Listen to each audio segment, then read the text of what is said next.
Several relevant wars play out, and we see if the unit carpets and peacekeepers can be stopped as the cylinder heads towards total war. Will all our lovable rumps make it to turn 800? Will the larger civs simply eat the smaller ones?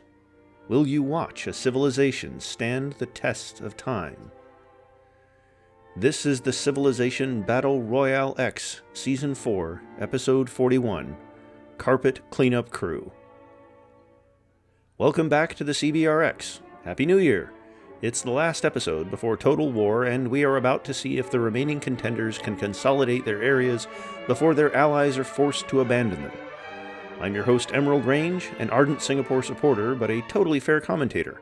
In fact, I'm so fair I'm also rooting for Singapore's apparent main rival, Mogadishu. If you're on the audiocast, it's me, Doc Ito.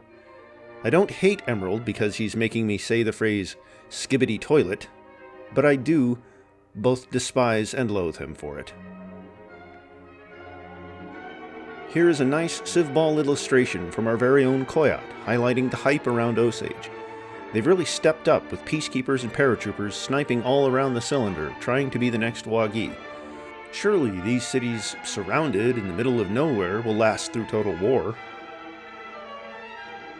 We're also going to look at a different kind of stat block, this one showing kill charts. Not taking into account revivals, Layman shows us which civs got the credit for the final blow in this chart as we enter these final turns before total war. But first, the CBRX is brought to you by Ko-Fi. Support the CBRX for $1 or more. Highlighted from last episode's power rankings is the zombie Shang, who rise a whopping 5 places as they climb through the tried and tested method of staying very still and being revived unfairly late.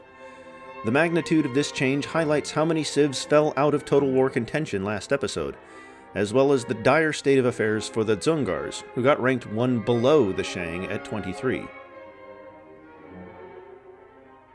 And we begin with the Dzungars losing their capital as the Selkups score on the opening slide of the episode.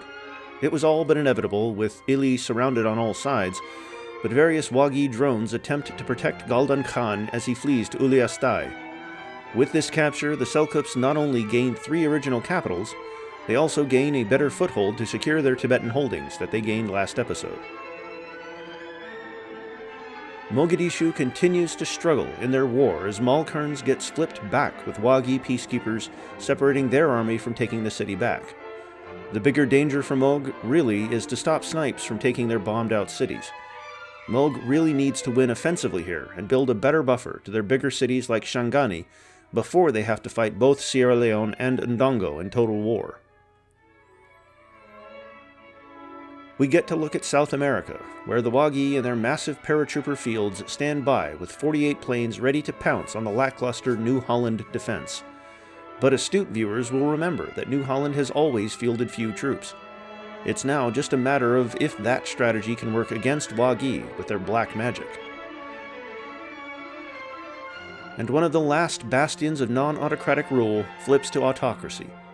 That's unfortunately a couple of turns without production, but luckily for Lee Kuan Yew, there are no big wars where production grinds are a concern.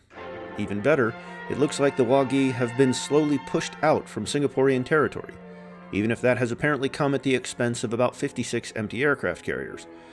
Hopefully those Changi airport terminals kick in some better priorities to build planes. The Wagi peacekeeping drones seem to have succeeded in saving the Dzungar, and the Dzungars managed to get peace with the Selkups and live for another day. That was a pretty well-done war by the Selkups, as they eliminate most of the Dzungars with some time to consolidate and integrate before the inevitable Goguryeo War. Things, however, don't look good for the Dzungars either, as Goguryeo are also at war, and could decide to use a real unit on Gyeongtse, leaving them with only Uliastai. Shangani teeters precariously on the edge, but Abu Bakr has some good tactical sense. He surrounds the valuable city with a complete defense, preventing a flip. It remains to be seen, though, how long this siege can last, but it looks like the Wagi units continue to be a pain for Ndongo to reinforce properly. But Ndongo does the impossible and destroys all 4 defending units. Holy shit, that Moog defense crumbled. Those units looked really outdated in retrospect, as Ndongo units roll into Shangani and flip it, dealing a massive blow to Moog's chances at a comeback. Even crazier, Nzinga is going for a double flip, and with her extra Chimera unit goes in and flips Karnawu. What a massive blow for Mogadishu. In the Goguryeo Dzungar front, we see Gwanggaeto flex in unsportsmanlike fashion, as he sends musicians to the front line instead of melee units, as if to gloat. Igor Stravinsky, meanwhile, dances in front for the dying Dzungar citizens in a controversial departure from classical dance, instead doing a hyper-pop routine along with Hatsune Miku to dab on the Dzungars. There really should be a penalty for this kind of disrespect. We now go over to the Wagi core, where we see the monstrously large cities of New Guinea, including a massive 71 pop Nondougal. Many people have been complaining about Wagi's unit spam, but this is truly the source of it. With the rules of the CBRX, they have found that by having massive populations on a maritime empire, they can absolutely spam the world with outdated but all-encompassing units. Will that be enough to come out on top? It's hard to say. The Dzungars decide that having one big neighboring power is not enough and decide to attack the Afsharids as well. With only one tile between them and Gyangtse, they really don't have the chance to do anything. It's unclear if the Afsharids can even move within their own territory with all the Wagi peacekeepers around. Regardless, the Afsharids are sitting on massively wasted potential and need to do something quickly unless they want a sudden collapse when total war comes. Maybe the Dzungars will use those 5 nukes they have and add the Wagi to the list of enemies? Another small victory for Ndongo, as the once plucky underdogs turned menace take yet another Mogadishawi city, albeit a far less relevant one. In the shot, we can see part of the Ndongo lands where they have a lot of empty land, where the Wagi unit overflow could reach, given those open borders, but Ndongo continues to be saved by the mere fact that they are geographic antipodes to the Wagi. Shang receives a couple of mostly irrelevant DOWs, though the declaration from the Selkups could do some long-distance damage given the proximity. Daji more or less holds on, hoping to make it to total war on the backs of the generosity, or incompetence, of their neighbor Goguryeo. For a top-tier civ, it isn't the biggest deal that one city remains, especially as Wagi peacekeepers would make taking it difficult. At the same time, another somewhat nearby but still far Shang enemy pieces out with Kochinga, declaring that it's not really worth it. It's unclear what options Kochinga and Zheng have with Goguryeo to their north and Wagi to their south. It might be worth it enough not to incur any wrath from Goguryeo by prolonging that war with Gwanggaeto's pet fox. Abu Bakr shamefully accepts peace, ceding control of the massive gains from Ndongo, who is looking like a real contender for total war with their general position. Shangani, however, is more valuable to Ndongo strategically to surround their eventual enemy in Sierra Leone, rather than for its population. Nonetheless, Mogadishu fans watch on in sadness, as several food bonus trade routes are presumably broken, and Shangani continues to decline in population. But more importantly, the friendship between Goguryeo and Ikko Ikki is broken. Goguryeo looks set to position themselves much better for total war by taking out their weakest neighbor, even if it happens to be their Eastern Sea/Sea of Japan bros. Unfortunately, this is absolutely the correct strategic move, as several others join in on the war, notably the Osage and the Yellowknives, who might try to make a snipe. Speaking of Osage snipes, it does not look good for their recent snipes of Ikko's old Thule lands. Ikko Ikki units swarm around their exclave of Sisimiut, quickly bringing it down and look ready to take the city off the Osage hands. Whether paratroopers or just a particularly fast group of troops, Ikko Ikki is looking to make the most of it out east, though I'm not sure how much benefit these cities would be, even if they kept it up to total war. The Ikko Ikki far-flung division continues to make the most of these declarations that seemed a bit irrelevant before, as they attack New Holland cities all the way on the Atlantic seaboard. The troop presence here seems a bit lower, and those future-era units from New Holland probably can keep the stray Ikko Ikki units from taking over, though this does give us a chance to look at the precarious nature of the New Holland borders in this area when pitted against 2 other cities with unit carpets. Speaking of unit carpets, let's look again in detail at this Wagi unit carpet. As the episodes pile on, the power rankers have stopped ranking them in first, and rightfully so. Even if the drones become less useful day by day, they'll at least be fodder and somewhat of a threat come total war. But Bolim really needs to decide to take out at least one middling power near them to regain their top spot going into the total war. And we go back to the main front of the Ikko-Ikki War, as Goguryeo rapidly takes over the Ikko-Ikki War with those destroyers poised to flip their capital. This is the power of these top powers, and the speed at which the late-game tech differences make difference on the ground. It's looking sad for Ikko-Ikki, who before this war at least thought they would make it to total war before being betrayed so rapidly. Ikko-Ikki can at least console itself by flipping an Osage city as they take Sisimiut.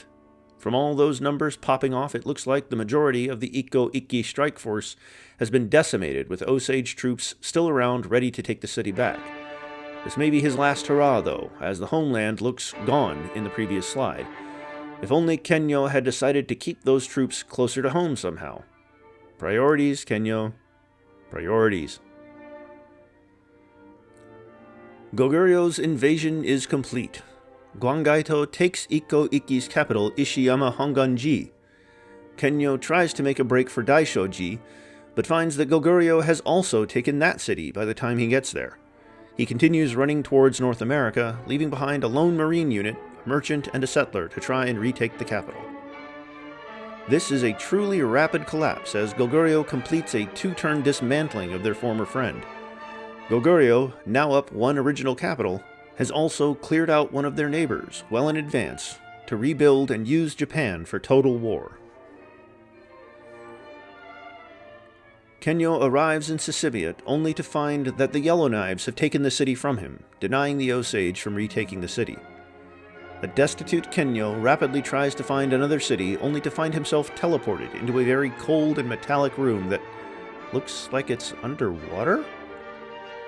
Yeah, that's an F for Ikko-Ikki, with the elimination credit going to the Yellowknives. It appears on instant action replay that the Osage managed to bring Sisimiut down, but the Yellowknives, with their later turn order, were able to come in and take out the last stand of Ikko-Ikki in the Yukon, of all places, to end their run. Ikko-Ikki put up a valiant effort, finishing in the top half of Civs. They spent their early game with religion and trying to gain a foothold on the mainland, while neglecting to properly settle Japan. Nonetheless, their scrappy units harassed Alaska and finished off Thule, fighting against the mighty Yellowknives. They formed a friendship with Goguryo, but ultimately got backstabbed by their supposed friend, and will not make it to total war. F. Seeing that Ikko-Ikki has just been eliminated, Trajan decides to make peace, seeing as he can no longer take any cities. More seriously, Ikko-Ikki's attempt in the Atlantic has amounted to nothing, as King Gait remains New Hollandaise. It looks like someone decided to nuke the group of Ikko-Ikki troops that had grouped up near Philadelphia. What a way to remove an already foregone threat. It likely didn't hit any of New Holland's units, as they are sparse, but don't let that fool you. It's all late information and future era units like the battlesuit and mech artillery. Questions aside, it's time for another relevant war as the Yellowknives attack Osage. A couple of lone units take Mohe Agra in Texas down, with a tank capturing it immediately. It looks pretty grim for Pahusca after that. With the capture of Mohe Agra, the Osage capital is now surrounded by not one but 6 citadels, taking all the tiles away. Unfortunately for Pahusca, the couple of modern-era units aren't going to be enough for one battlesuit, much less 2 that immediately take Ni-Oshode into the red. It's not over just yet for the Osage, though, as Pahusca has enough troops to flip back Mohe Agra and pull off a flip back of his capital. And let's not forget Okak up in Alaska, which remains in Osage hands for now, but is being heavily bombarded. The Yellowknives' Akaicho gets to clear up one more spot closer to his heartland if they can clear out the remaining Osage units, which seems like a question of when, and not if. Consolidating the area will certainly be a relief to mapmakers, but for Akaicho, it's just the first step he needs to properly prepare against that massive Goguryo city looming nearby. Pahuska mobilizes his troops in the plains to defend the capital, but it's not enough nor quick enough, as the horde of Osage units can't make it in time for being captured. One Yellowknife battlesuit is destroyed, and the front line is pushed, but it's not enough. Akaicho is going to get a capital, using his remaining battlesuit. It's not going to be the end of this, though. Aww. I'm sorry if you heard that in the back. That was a collective cry from here in the sub as our dear leader Koyat ends our golden age. It's not over yet. Going back to the game, we see the Osage troops get ready to flip the city back. In fact, further south, they do exactly that to Mohe Agra, taking it back and pushing into Yellowknife, Mexico as well. In the east, the troops surrounding the massive citadel spam near Chetopa look southwards to retake Caughnawagas and clear the citadels away and restore the useful land around Chetopa. A couple of turns pass and we see the Osage carpet also threatening other Yellowknife territory in the north, gunning for former Crow cities. With massive populations on the Yellowknife side, even a capture would make Baaksawushaliko one of the Osage's biggest cities. And the attack on Caughnawagas is complete. The Osage take the jewel of North America back, keeping a good 19 population.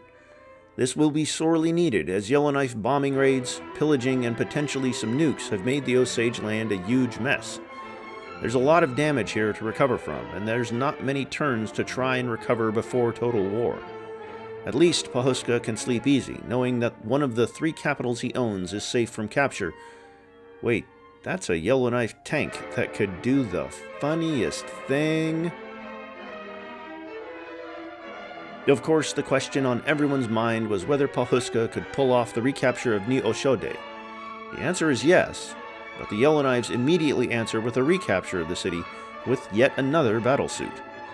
Pahuska could answer that with another recapture soon. Unfortunately, all value beyond it being an original capital has been destroyed, with the city at a low 1 pop and multiple pillaged citadels being its only tiles. In the south, Pahuska is doing something smart and using his entire unit carpet offensively and attacking the southern Yellowknife territories in former Pueblo lands. The advancing front will keep a good portion of the Yellowknife troops back while clearing land for the Osage to hopefully use the remaining turns to rebuild before total war. That is, of course, if all goes right for Pahuska.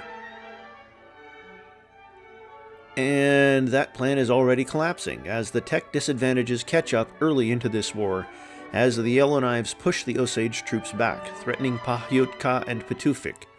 And I'm sorry to say, but Pahuska's chances look increasingly grim as there are no longer hordes of units to protect him. At least supporters can be happy that it will take a couple of turns, potentially allowing for a peace out to see Osage make it to total war. We take a brief detour to see how the Goguryeo-Dzungar War is going. When the Yellowknives attacked the Osage, Pahuska smartly stopped his war with the Dzungars, so that's one less enemy for Galdan Khan, who continues to fight against the dabbings of Igor Stravinsky, who continues to blast funky music to taunt Gyangtse.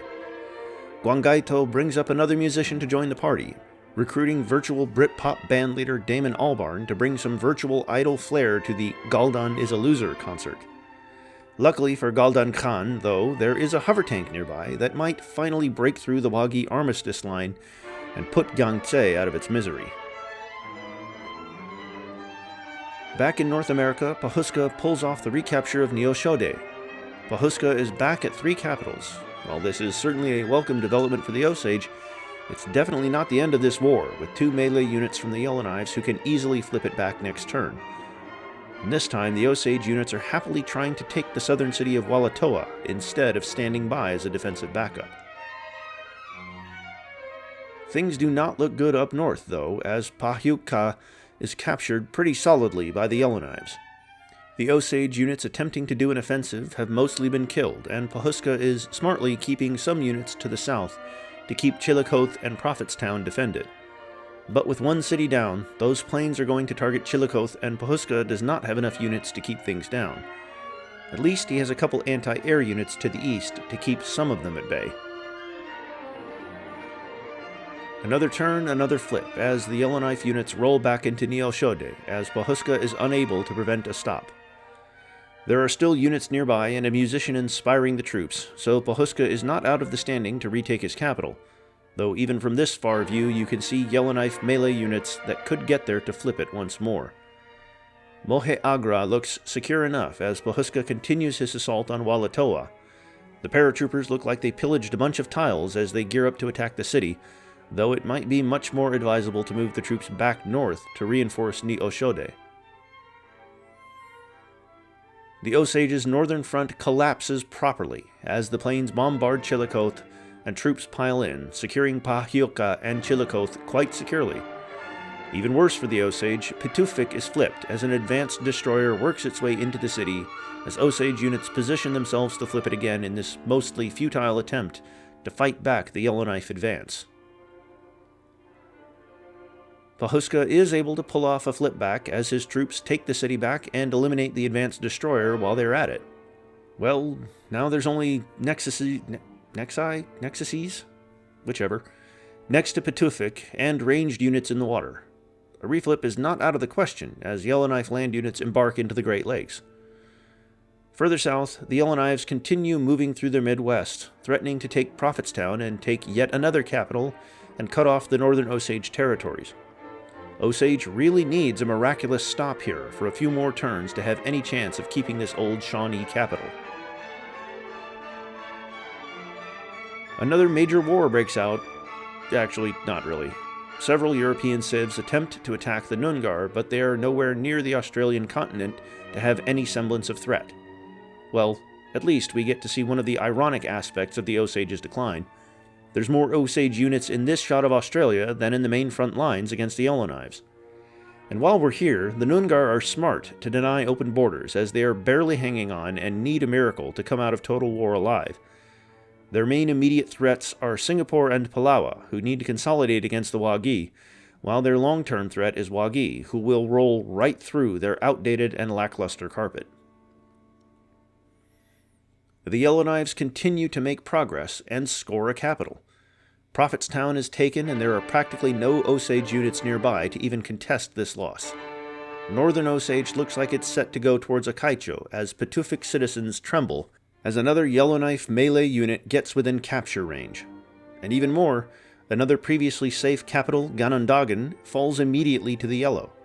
Those anti-air units are not able to keep up with the massive Yellowknife Air Force.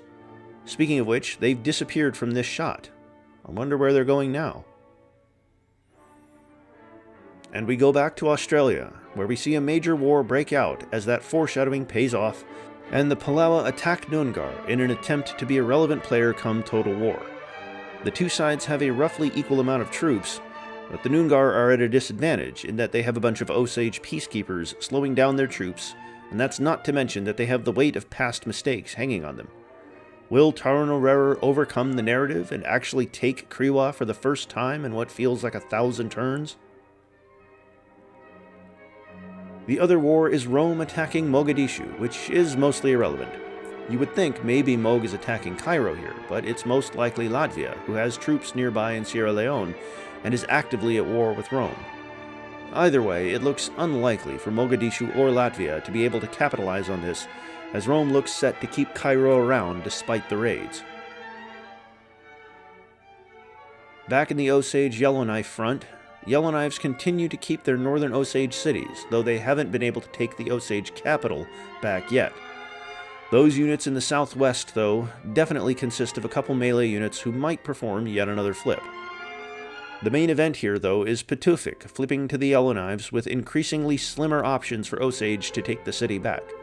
Pohuska has some priorities correct by defending Ganondawa and Ganondagan to play stoppage and prevent losing cities more than attacking, though it's hard to tell with so few units.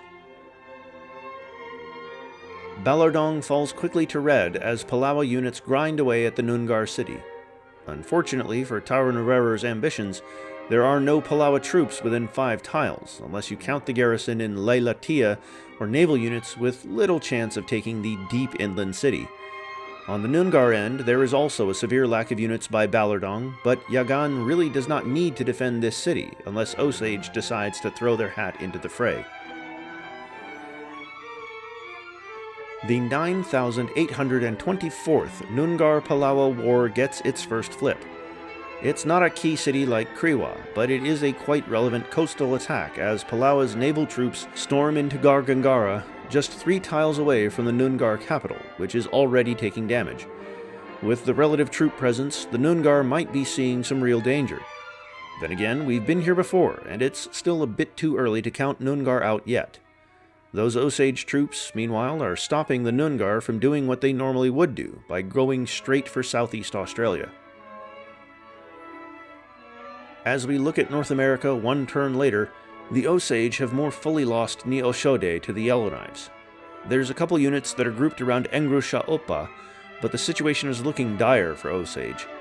With the right moves, the Yellowknives could roll right into all 3 cities very soon and effectively end any chance of the Osage making it any further into total war.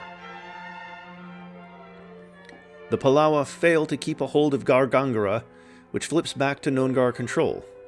The Palawa nuclear submarines and missile destroyers could make a flip back happen, but those weakened destroyers are likely to get destroyed. However, Pinjarra looks more feasible as a flip that will at least destroy 15 population and provide a possible land front for Palawa troops to move in around Kriwa. Back in North America, the end times for Osage get closer as Engru-Sha-Opa and Gunundawa both fall to the Osage. While there's a chance that nearby troops can flip the city back, Osage has just lost their one main city in the area. Gunundawa, however, looks worse. It's far from being retaken. Chitopa also looks like it will fall to the Yellowknives as well. At least Fernandina is still there to provide some population. In the north, Ganondagan is also looking pretty capturable, with Osage's few units in the area attempting to run away to a safe location in the east. With a battlesuit and a nanohive within 3 tiles, it looks likely that the Yellowknives will take their 3rd capital of this war by capturing Ganondagan. One more turn passes as Chitopa is taken. It looks like Kanawagas is next on the list as 4 Osage units try to hold back the horde of battlesuits pushing east from the recently captured Engru-Ska-Opa. More concerningly for any Osage dreams of staying relevant is the mass of troops that have diverted from the front lines of Gunundawa to take the 4th and final Osage capital of Fernandina, as they already besiege the largest remaining Osage city. We take a quick break to hear from our sponsor, Kirzhar Energy, the best petrol from the Kazakh deserts. Back from that ad break from Petropavl, we take a look at the other Osage exclave out of the hard-won Samara. Osage troops once again fill the lands of another power instead of defending their core. For those watching with Osage hopes, these exclaves in Asia are a reminder that the Osage can survive to total war even if they lose all of their core, if they stay very still and don't attract the attention of the Selkups. Their colors look close enough anyway. As Palawa tries to take Pinjarra, they get hit with the Noongar soldiers shouting in unison, "We won't get fooled again," as a guitar riff plays. "Sir, the Hu are stopping us from taking the city." Who? "Yes." Their name is Yes? "No, it's Hu." Who? "Yes." The Yellowknives' conquest of the main Osage core is complete, as the Yellowknives take Fernandina, bringing it up to par with other top contenders, exceeding many powerhouses like New Holland in number of capitals controlled. Of course, all of this doesn't matter, with total war coming soon and moving to final eliminations, but with the conquest of the Osage, Akaicho is definitely poised to rebuild a strongly defensible territory in North America. We take a look up north to confirm what observant viewers could tell from the previous slide. Ganondagan has also fallen. Osage really created a unique collection of capitals, taking several from North American contenders while being unable to keep their other cities. I'll save the eulogy for when Osage finally does get eliminated, as they continue as a rump, looking to stay really still against the Selkups. And here we see the last city of the Osage in America, as their Bahamian city of Yuma continues to be well protected by a swarm of carriers, with 2 planes flying between all 26 of them. The Yellowknives could push out here, but they don't have any naval access to properly eliminate all those naval units and get to Yuma. And so Akaicho makes the smart play and pieces out with the Osage, leaving them in Yuma. Wait a minute, Yuma is now their capital, which means that Oh, the Osage gave away Petropavl. And they gave away Samara too. Wow, that's a massive gain for the Yellowknives, and somewhat of a fumble for the Osage. Yuma had little actual threat, with 2 Yellowknife cyber subs in the area and a lot of land units that would struggle to clear all those carriers and make their way to take Yuma. And besides, even if they got to Yuma, the best shot for Pahuska to make it up the last power rankings was to stay still in Central Asia and hope that the Selkoops don't notice you long enough to finish higher. I guess Pahuska thought that the chance to be attacked by the various powers in Central Asia was far more concerning than anyone in the Americas. We'll see how nice New Holland in the Americas is feeling before total war. The Dzungars are apparently so frustrated at their Koyat mod sibling and take their frustration out on Mogadishu. This war isn't that relevant, but it lets us look at Mogadishu, whose uniques have been keeping Mogadishu itself at a healthy population, despite flips and wars a couple episodes ago. Their loss to Ndongo is still a massive blow to Mogadishu, but they might be going into total war with their capital left and being far enough from a rump state. While their units are certainly not top-line units, they could hypothetically take on the undefended Sierra Leonean cities nearby. Well, would you look at that? Someone nearby must have heard me talking about Mogadishu and decided to do something about it. Singapore decides that it's going to attack Mogadishu, but first Lee Kuan Yew decides that it's important he attacks the Osage, together with Trajan, to show his anger at that peace deal. Now that that's out of the way, we see Singapore making a brave dividing to attack Mogadishu's city of Qatif solely using the power of planes and luxury airport terminals. That's not what I meant when I said build more planes for your carriers, Lee. We do see some more of that plane action, as Singapore gets around the unit carpet spam by attacking with 42 planes, instantly taking the island city of Manara down to red in a single turn. Too bad there's not even a land tile nearby to land a paratrooper or XCOM on to take the city. It'll just be endless bombing raids. Luckily for Abu Bakr, he appears to have a naval superiority here, if Singapore can ever wade through the Wagi drone soup. We see a surprisingly relevant war end in Europe, as Latvia makes peace with the Romans. With Sierra Leone's empty lands as a base, Latvia has been doing its own Wagi impersonation. They've actually brought Rome down quite a bit, and with all those drones and tanks nearby, they almost certainly would have flipped Rome once. But they instead were outsmarted by Trajan, who realizes he can simply say no and peace out. And Singapore takes Manara, as their ships manage to push through the Wagi gloop and take the city after just one turn. If you remember the Mogadishawa unit carpet before, the ships have also made quick work of a quarter of all the ships Moog had in the area, with minimal damage. The tech disadvantage between Mogadishu's Renaissance-era Uwasye is unveiling the mirage of defense that Moog had. Unfortunately, though, that new empty space just looks like prime real estate for the Wagi gloop to move into. Palawa continues to bring the Noongar cities down to low health, but the bombing raids do absolutely nothing, not even preventing citizens from going about their normal lives, since that's how Civ 5 is coded. The Palawa Navy, absolutely confuzzled by the WHO, have also forgotten to keep a naval melee unit around near Pinjara. With the growth of Noongar land units, Taranarera is not killing some of the land units off. Instead, her ranged ships are just ceaselessly bombing the city. We have a quick look at the Sierra Leonean Corps, where we see Peter's absolutely brilliant strategy to achieve a minimum viable land army. He surrounded his main cities with a ring of one unit to prevent sudden invasions, while hopefully focusing his energies on turtling, ticking up, etc. in this episode. If he is smart, he will build up a reserve of units as quickly as he can, right before total war, but given his neighbors, he can afford to make a couple suboptimal plays. One of Peter's neighbors here is Ndongo. Riding off her success in Mogadishu, Nzinga is slowly rebuilding her army. She's copying Peter's homework with the whole minimal viable army, or whatever he calls it, but the one downside is that she has, unfortunately, chosen to have open borders with the Wagi, who are slowly becoming that minimal viable defense. And we've seen just how ineffective relying on Bolim for peacekeeping defense has been. Nungar is pushing back against the Palawa War too, and we now see where the Hu sent the Palawa Navy to, the Antarctic colony of Lukrakiula. Despite having no melee units in the area, Taranarera is determined not to lose a city if she cannot take a city. And it certainly looks like she will not take a city as Nungar's navy slowly fights off any naval offense that isn't distracted by Antarctica to actually attack the valuable land. The final bastion of the Osage slowly recovers, and the people wail as the haunting but relentless music of Joy Division fills the city of Yuma. People sing "Knives Will Tear Us Apart," a post-punk song with a thinly veiled veneer of cultural defiance, to stick it to the Yellowknives that they may take Samara, but couldn't take Yuma. Meanwhile, Singapore takes Qatif from Mogadishu, slowly snaking their way to the Gulf of Aden.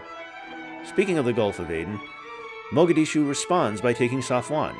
Abu Bakr decides, for some reason, to liberate the Karmatians. There's really no need to do this, except to upset the power rankings once again with this meaningless gesture. While it might buy Abu Bakr some favor from his threatening neighbors, there's really not enough time before total war for that to matter. With the conquest of Mannar secured, the Singaporean fleet slowly makes its way down the Gloop, attacking the Mogadishawi Antarctic colonies. It looks like some attacks have happened to the far southern city of Siteki, but Abu Bakr has mounted enough of a defense. It's not looking as good, though, for the two more developed northern cities, who look far less defended, though that might just be the mirage of those outdated units. Elsewhere on the last continent, Lukrakiula falls to the Nungar, who are making out of this war with at least one city if they can keep things like this going. The Palawan Navy is still up and running and could make a second offense attempt, but the Osage peacekeepers are slowly thinning out, threatening a Nungar attack on land. Things go from questionable to bad for Mogadishu as their liberation of the Karmatians angers Goguryeo into attacking them. Nzinga is heard muttering about how the power rankings must not be disturbed, and joins the Goguryeo Declaration to make it into a relevant war. Instantly, Mogadishawi cities in the Madagascar Channel are brought down to nothing as the Ndongo plains make quick work of any city defenses. Fortunately for Mogadishu, though, the Wagig Loop is in full swing, with only 1.5 Ndongo units even visible on this slide. And oh my, Sierra Leone is going for the kill, declaring war and instantly taking down Rome with his air and naval forces. Abu Bakr's liberation gambit was somewhat successful, it seems, as Peters turns his eyes north towards finishing off some rumps and getting footholds in place for the inevitable takedown of the Faroergs. Trajan is seen fleeing to Antioch, but is determined to fight back with a couple of tanks in Italy, ready to flip the city, already bringing it into the black. With several endgame contenders declaring relevant wars to consolidate their positions, the Bolim convene and decide that they too should probably do something with that massive unit carpet. In their infinite wisdom, they decide to take out a rump, attacking Osage. Well, it's another peacekeeper on peacekeeper shootout, as we see if Wagi can keep the Nungar out by cleaning up some of the Osage units away for a land assault. Back in the Gulf of Aden, we see Mogadishu hang on for dear life to their city of Hajar, mounting a very successful defensive block. Look at that rocket artillery, and that mechanized infantry. Can Mogadishu finally use its stronger units? It's looking as if there are 0 Singaporean units to be seen, and a gap in the Wagi peacekeeping gloop to take Qatif back as well. Unfortunately, those ships right there are battleships and missile cruisers, none of which can actually inflict melee damage. Carlos looks around at the cylinder and considers what he sees. Various top powers are making moves to consolidate their region, and Sierra Leone is doing what they couldn't by taking Rome. But obviously, the best leader to copy is the Bolim. With that, Carlos instructs his troops to attack Osage. Well, at least Latvia is right next to the Osage troops and can join the Wagi in being a cleanup crew to clear out what remains of the Osage carpets in Selkirk lands. In contrast, Sierra Leone goes 2 for 2, taking Cairo to complete the double capital capture.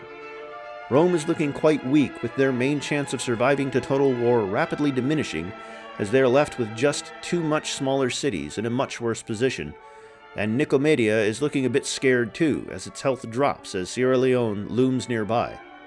Trajan, dejected, sends a merchant to the front line to see if maybe he can buy it back. As a long shot, maybe? And that gap in the Wagi Gloop near Qatif has proven disastrous for Singapore, as Mogadishu retakes the city with a fast melee naval unit. This really is a masterclass in why peacekeepers are not very useful, especially at this stage of the game, where one advanced melee unit is all you need. However, Moog faces one more obstacle, as their actions attract the attention of the Selkups. Yeah, not an obstacle for now. In exchange for Qatif, Singapore strikes into the south, taking the two Moog cities in the Indian Ocean with very minimal naval presence. It's pretty clear to us, at least, that the sparse units are able to get the job done in the Antarctic, so Singapore better get a move on to keep their western colonies.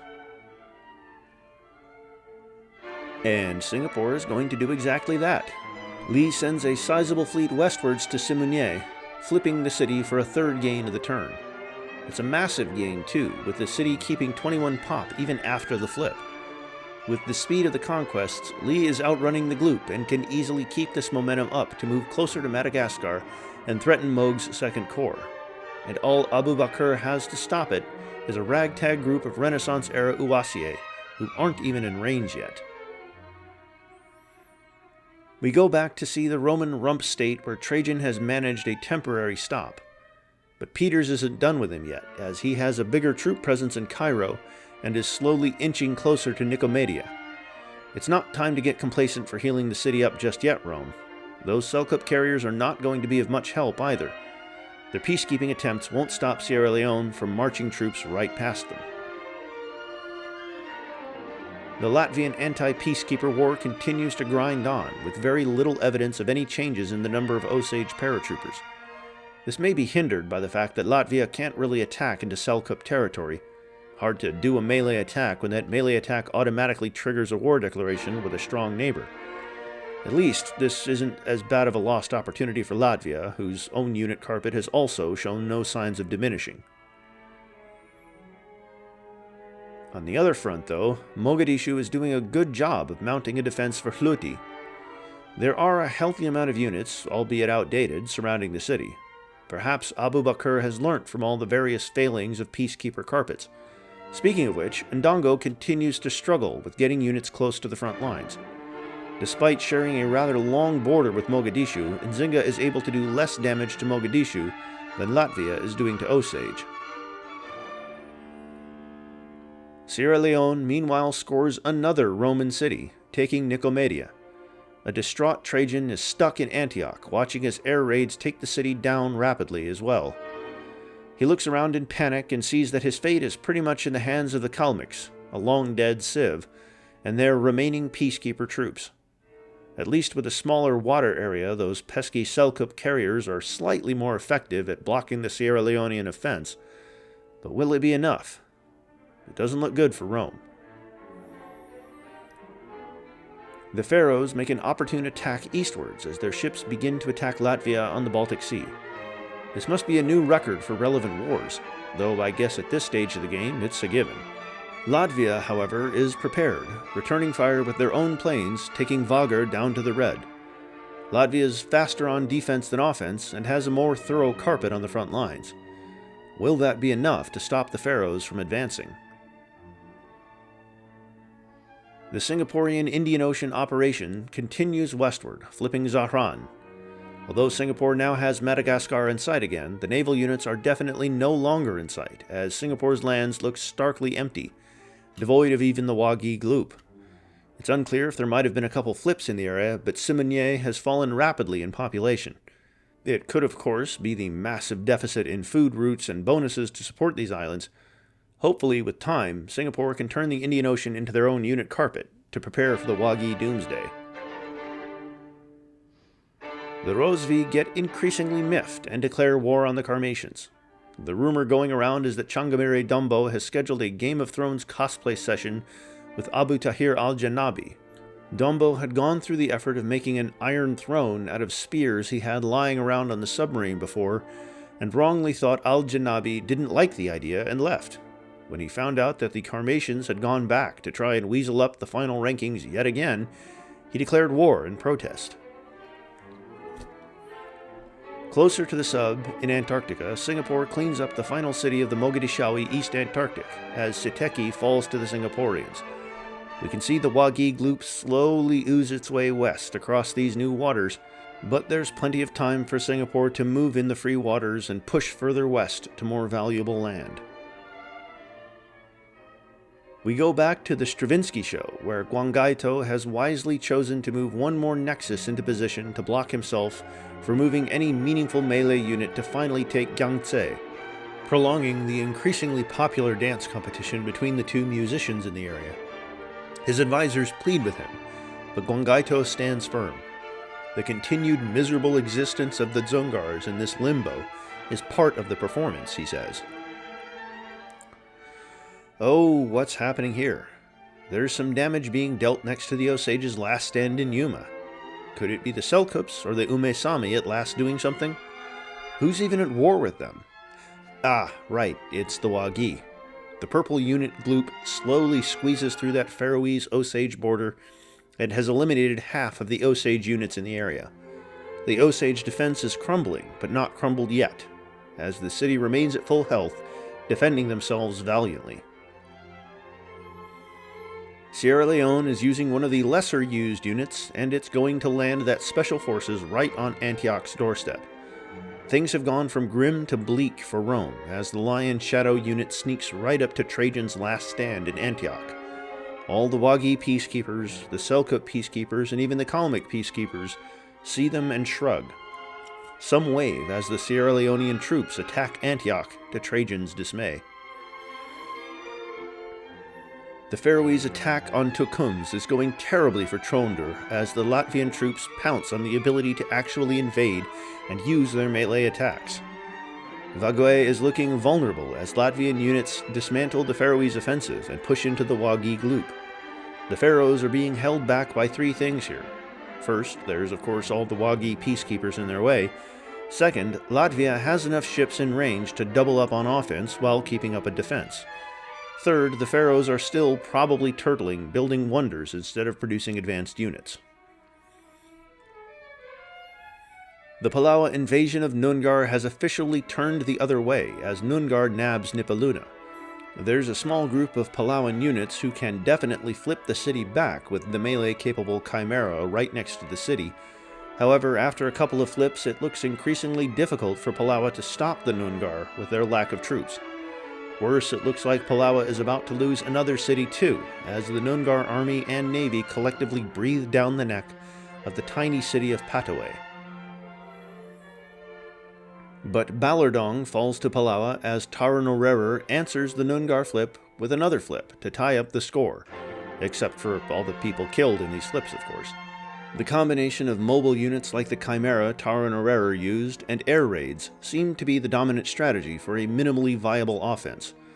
It will certainly be interesting to see if that kind of strategy can hold its own against the unit carpenters of the world, as well as it can against the empty Nungar defenses.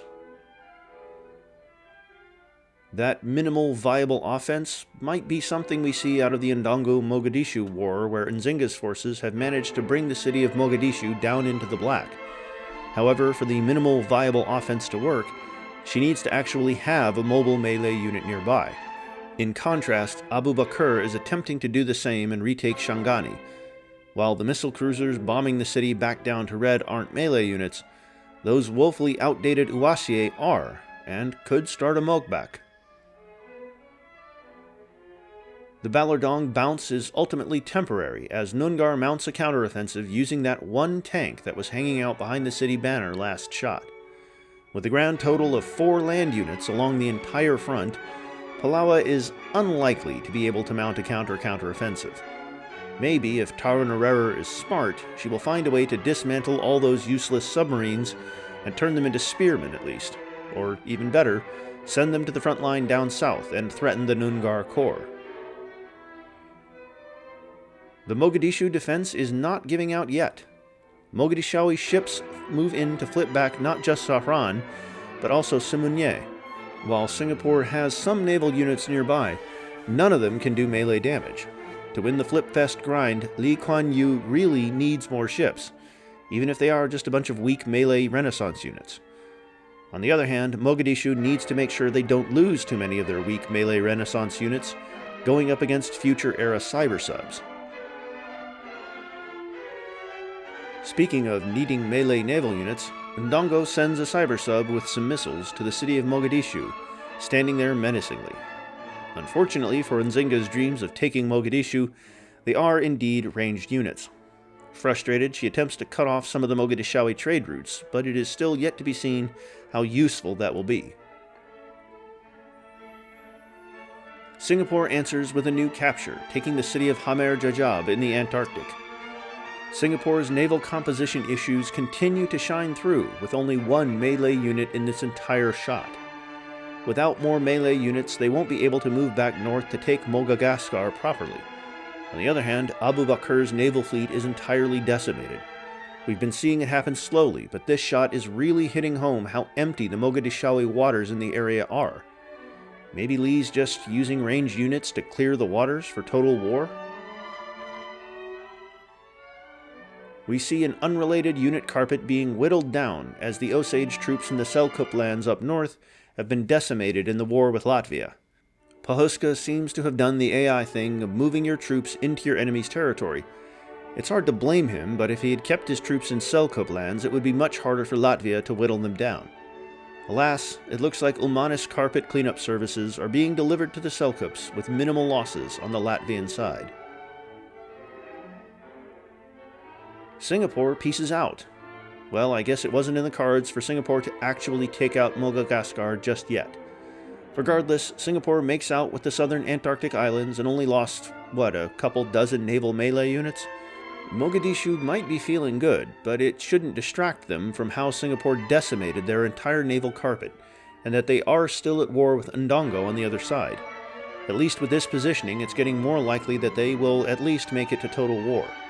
Whether Mog survives past this is going to really depend on if Abu Bakr decides to build better units to fill in the empty oceanic voids. Back in Pahuska's last stand, all the peacekeepers he has aren't going to be able to come home at this point. Wagi troops ooze right up to the gates of Yuma as Osage peacekeepers continue to pick snowball fights in Finland instead of coming back to defend their last city. Wagi's inability to take Yuma as rapidly as other powers is really a sign of its faltering momentum. But if they take Yuma, they will at least prevent one more civ from being added to the New Holland Grim Reaper toll and cut off the New Hollandaise Atlantic as ripe pickings come total war. Ludwig decides to show the world that he's not some low-rate rump and is capable of big moves. However, he's a tad bit too scared to attack any of the scary powers near him, so he picks on Rome, sending an anti-air unit to attempt to take the city down, out from under Sierra Leone's nose. In mildly related news, Singapore also shows mercy and pieces out with the Wagi alongside Rome. Rome's really just there for the show, but Singapore is upset and decides to attack Rome as a show of their displeasure. This is of course meaningless as Trajan continues his valiant efforts to stop the singular Sierra Leonean Special Forces unit from doing more damage than the city can heal. Up north, Latvia pulls off the counterattacking defense and takes Vagar. Albeit Ulmanis wasn't actually able to pull it off all the way, but the Pharaohs make another classic top power blunder by surrendering the city to Latvia. Truly, it's no wonder people feel the wonder-whoring Pharaohs are not worthy of their top-tier positions. As Latvia pulls into their bespoke new city without any depopulation, the Wagi also swarm in to remind Latvia that they have to deal with not one, but two incompetent top-tier powers in their backyard. Palau's attempted invasion goes from awful to terrible, as Nungar completes the expected flip of Padawan, moving their border right up to the edge of the Palawa core and capital. What's worse is that the unit production trends continue as the bulk of the Osage population continues vacationing in Palawa lands as peacekeepers, while doing nothing to stop the sizable offense that Yagan has built up around his new city of Patawan. That's not the only issue for Palawa, as Yagan also continues assaulting their northern cities, bringing Latalia to the red. And that is the end of the regular CBR for X4. But don't leave yet, we have the post-game show sponsored by Wagi Wavelengths. Get the next CBR beamed directly into your head. It is now turn 800, and we are now entering Total War. Before we delve into it, we can look at some key stats going into Total War. This is the state of the world as we go in. Notable rumps Dzungars, Osage, Shang, and Rome have the honors of making it here. A couple of the last-minute gambits are not complete, as Moog and Palawa are still alive and kicking. The population map here shows some of the turtling that civs were able to do in the last few turns. Looks like Wagi is struggling in more ways than just with their economy, science, and unit composition. They are the only relevant civ with a declining population. We also see that the major civs that did some wars right before the end are not stagnant, except for Faroes and Latvia, who are both struggling somewhat. Goguryeo has also not really been able to turtle up. It's unlikely to be due to the Iko-Ikki conquest, as that was, in turn times, a long time ago. We also see that sea of autocracy with the revolution in Singapore that they have, by most relevant metrics, recovered from. The lone standout and bastion of, well, not freedom, but literally anything else, is the Faroes. Ironic, given the characterization that people have of the Faroes. Is it all propaganda? Maybe Faroese citizens actually enjoy being assimilated, and enjoying all the Borg wonders. Interestingly, on the prosperity map with the gold, it looks like Wagi might have slowly gotten itself out of the bankruptcy hole. It's not out yet, as it's still text key legend JFD orange, but Sierra Leone and the Selkups are apparently doing much worse. This stat won't matter as much going into Total War, as grinding wars will reduce those units. But if this is reliable, Wagi might have suffered from massive unit disbandings that may explain the thinning of their gloop. We see a last religious view as religious wars truly become a thing of the past, as Total War looms ahead. The winner of the religious game were the Kalmyks, with Vajrayana dominating the majority of the cylinder. Looking at the religious overview listing, Goguryeo and the Yellowknives having the highest follower counts gives some insight into both the development in the lands of those two contenders, as well as a glimpse into some of the contenders who still have their own religions. Of course, we see that Vajrayana leads in the follower count. Also potentially relevant is to see what holy wars are still currently active as we go into the end. Don't let Guangaito's kawaii dancing persona fool you. He might say that he is just calling himself Generalissimo because it's a funny word. There's a whole lot of random other titles that he's decided to attach to himself, or maybe those are just the names of his various albums. In the Wagi monarchy, we see the Bolim take on the various titles that they have held in the past, including some funny happenstances of history, like President of Vijayanagara. The question remains on if it is right for the Wagi to be considered a monarchy when their monarch is several million different ethereal spirits. Maybe they channel themselves into a monarch in a cybernetic interface kind of monarchy.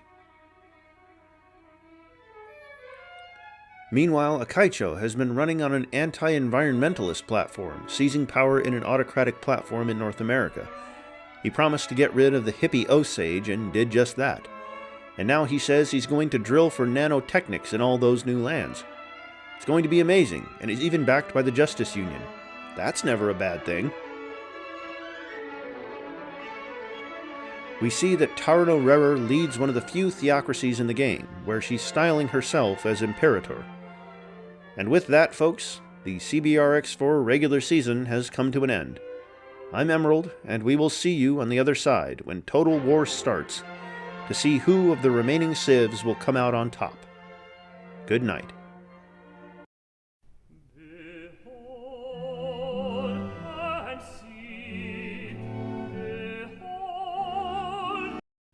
What? Again? Are you sure? Fine.